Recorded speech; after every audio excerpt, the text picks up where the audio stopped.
Amado irmão, amada irmã, saúde e paz. Prosseguimos no caminho do tempo da Quaresma, quase finalizando essa segunda semana do tempo da Quaresma.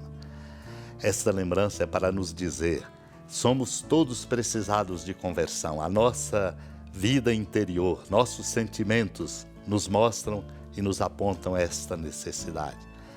Por isso, seja feito um exercício sincero da fé para nos capacitar na condição de verdadeiros servos de Deus, comprovadamente na medida em que lutamos pela vida como dom e compromisso. Ilumina-nos o que tomamos do comentário sobre o Evangelho de São Mateus de Santo Tomás de Aquino ao comentar. Ele mandou os seus servos, isto é, os profetas aos agricultores, para induzirem os homens a proceder bem, mas eles os mataram. Ele ainda mandou outros, ainda em particular mandou Moisés, Arão e outros, pois o Senhor quer que sua misericórdia lute contra a malícia dos vinhateiros. Enviou-lhes o próprio filho, dizendo, a meu filho respeitarão. Este filho é o verdadeiro herdeiro do Pai, pois tudo o que pede lhe é dado. Pede-me e eu te darei, por tua herança às nações. Ele é realmente o herdeiro, porque tudo o que pertence ao Pai também lhe pertence na condição de verdadeiro filho. Mas, pelo contrário, se o tivessem conhecido, não teriam crucificado o Senhor da glória, diz o apóstolo Paulo. É verdade, se o tivessem verdadeiramente conhecido, mas só o conheceram por conjectura. Segue o propósito, vamos matá-lo. O que o dono da vinha fará com esses agricultores homicidas? O Senhor nos interroga com tanta habilidade que eles próprios se julgam a si mesmos, como Natã fez com Davi. Eles responderam, dará triste fim a esses miseráveis. Foi o que os chefes disseram, e mesmo percebendo que Jesus falava contra eles, não o contradisseram. Disse-lhes Jesus, a pedra que os construtores rejeitaram tornou-se a pedra angular. A pedra é Cristo, e ele foi constituído como pedra angular, ou seja, chefe dos judeus e dos pagãos. Ele se tornou o chefe, a cabeça da igreja. E isso é admirável aos nossos olhos, como diz o Salmo 117. Naquele tempo, dirigindo-se Jesus aos chefes dos sacerdotes e aos anciãos do povo, disse-lhes, escutai esta outra parábola.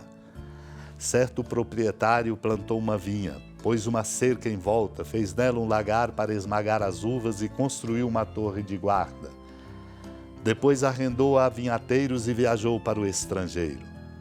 Quando chegou o tempo da colheita, o proprietário mandou seus empregados aos vinhateiros para receber seus frutos. Os vinhateiros, porém, agarraram os empregados, espancaram a um, mataram a outro e ao terceiro apedrejaram. O proprietário mandou de novo outros empregados em maior número do que os primeiros, mas eles o trataram da mesma forma. Finalmente, o proprietário enviou-lhes o seu filho, pensando, ao meu filho eles vão respeitar. Os vinhateiros, porém, ao verem o filho, disseram entre si, este é o herdeiro, vinde, vamos matá-lo e tomar posse da sua herança. Então agarraram o filho, jogaram-no para fora da vinha e o mataram. Pois bem, quando o dono da vinha voltar, o que fará com esses vinhateiros?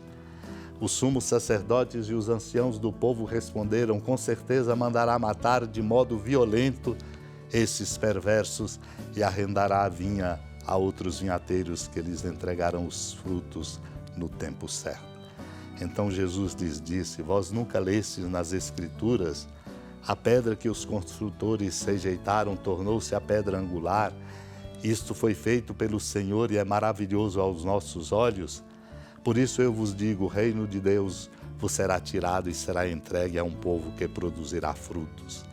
Os sumos sacerdotes e os fariseus ouviram as parábolas de Jesus e compreenderam que estava falando deles. Procuravam prendê-lo, mas ficaram com medo das multidões, pois elas consideravam Jesus um profeta. Amado e amada de Deus, esta parábola da vinha que foi plantada e que foi arrendada depois que o dono viajou para o estrangeiro é para dizer da nossa responsabilidade diante da vida como compromisso. pois no tempo da colheita o proprietário vai mandar os empregados para receber os seus frutos. Nós não somos donos, nós somos servidores. Nós somos agricultores, operários na vinha do Senhor. No entanto, a ganância, a arrogância, a soberba e a arbitrariedade tomam conta facilmente do coração humano, sobretudo dos poderosos, dos ricos, daqueles que dominam e se fazem donos da vinha. Por isso agarram os empregados, espancam, matam, apedrejam de muitas formas, como agora acontece no nosso tempo, vergonhosamente. O filho vem, quando foi visto, pensando que tivesse sido o pai enviado, o filho, e fosse respeitado, disseram, ele é o herdeiro, vamos tomar a herança dele, matando-o. Agarraram o filho, jogaram-no para fora da vinha e o mataram. A pergunta é essa: quando o dono da vinha voltar, o que fará com esses vinhateiros? Os sumos sacerdotes e os anciãos respondem, condenando-se a si mesmos. Com certeza mandará matar de modo violento esses perversos e arrendará a vinha a outros vinhateiros que lhe entregarão os frutos no tempo certo. Meu irmão, minha irmã, a vingança cai sobre nós mesmos. A maldade nos faz pagar um alto preço. Por isso é preciso nos converter, viver de um outro modo, pois o reino de Deus será tirado destes que são perversos, que não olham os pobres, que são os corruptos, que não praticam a verdade e a justiça, como os sumos sacerdotes e os fariseus, que, tendo ouvido a parábola, compreenderam o que falava deles, como nós somos chamados assim a compreender. Ajude-nos, Deus, neste caminho de conversão e nesta compreensão, para que nós possamos viver a vida como dom. Supliquemos. Senhora da piedade, Mãe Virgem do Cristo Deus. Lembrai-vos, ó piedosíssima Virgem Maria, que nunca se ouviu dizer que alguém daqueles que, tendo recorrido à vossa proteção, implorado a vossa assistência e reclamado o vosso socorro, tenha sido por vós desamparado. Animado com igual confiança, a vós recorro, ó Virgem das Virgens, e gemendo sob o peso dos meus pecados, me prostro a vossos pés. Não desprezeis as minhas súplicas, ó Mãe do Verbo encarnado, mas dignai-vos de as ouvir propícia e de me alcançar o que vos peço.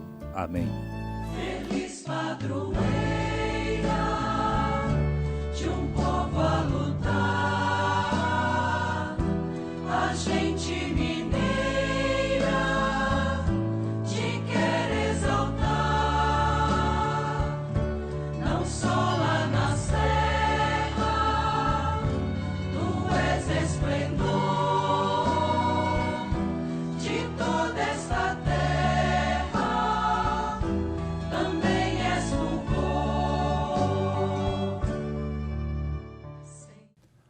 Amado irmão, amada irmã, com a alegria do Santuário Basílica da Padroeira do Estado de Minas Gerais, a Senhora da Piedade, que da sua casa de clemência e bondade nos acompanhe e nos abençoa do alto da serra, magnífica arquitetura divina, a bênção de Deus, amor misericordioso.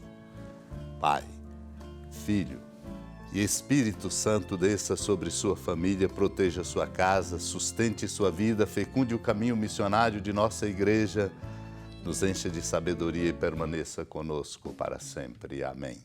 Feliz padroeira de um povo a lutar, a gente